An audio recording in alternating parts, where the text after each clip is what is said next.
বাইরের প্রচণ্ড গরম থেকে যখন ঘরে ফিরবেন আর দারুণ স্বাদের এক গ্লাস ঠান্ডা ঠান্ডা টক ঝাল মিষ্টি কাঁচা আমের শরবত খেলে মন প্রাণ জুড়িয়ে যাবে।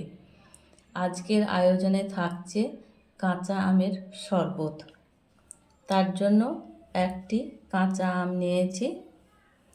কাঁচা আমটি ছিলে নেব। ঘরে আম থাকলে মাত্র কয়েকটা জিনিস দিয়ে স্বাস্থ্যসম্মতভাবে তৈরি করে নিতে পারেন কাঁচা আমের শরবত। আমটা ছিলে নিয়েছি, কেটে নিচ্ছি। ছোট ছোট কুচি কুচি করে কেটে নেব, বীজটা ফেলে দিলাম। রেসিপিটি ভালো লেগে থাকলে বেশি বেশি বন্ধুদের সঙ্গে শেয়ার করে দেবেন। লাইক, শেয়ার, কমেন্ট, সাবস্ক্রাইব করে পাশে থাকবেন।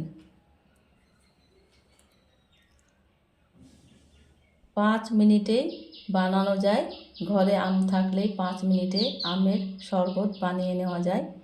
আমগুলা কেটে ধুয়ে পরিষ্কার করে ব্লেন্ডার জারে দিয়ে দিলাম। একটি কাঁচা লঙ্কা দিয়ে দিলাম, ধনেপাতা কুচি দিয়ে দিলাম, স্বাদ মতো লবণ, বিট লবণ, 2 চামচ চিনি দিয়ে দিলাম। অল্প পরিমাণ জল দিয়ে দিলাম। ব্লেন্ড করে নেব। বেশি জল দিলে ব্লেন্ড ভালো হয় না। অল্প করে দিয়ে পেস্ট করে নিয়েছি। পেস্ট করা হয়ে গেছে, ছেঁকে নেব। আবারও ঠান্ডা জল দিয়ে দিলাম। এবার আমি ছাঁকনিতে করে ছেঁকে নেব।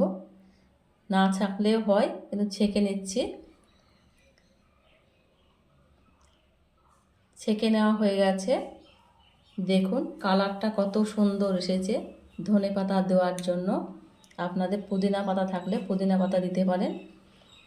আমের শরবত গ্লাসে ঢেলে নিচ্ছি। গরমের সময় এইভাবে খেলে খুবই ভালো লাগে। ওপর দিয়ে বরফ কুচি দিয়ে দিলাম।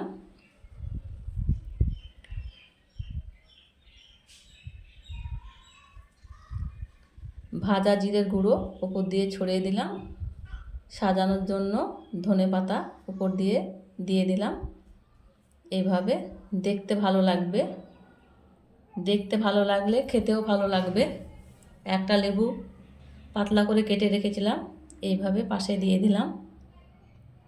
এইভাবে ঘরে তৈরি করে একবার খেয়ে দেখতে পারেন। অসম্ভব মজার হয়। একবার দেখাতে যে কেউ বানিয়ে নিতে পারবেন। খুব সহজেই বানানো যায়। ঘরে থাকা উপকরণ দিয়ে ঝটপট বানিয়ে নিতে পারেন। একবার বানিয়ে দেখুন, অসম্ভব মজার।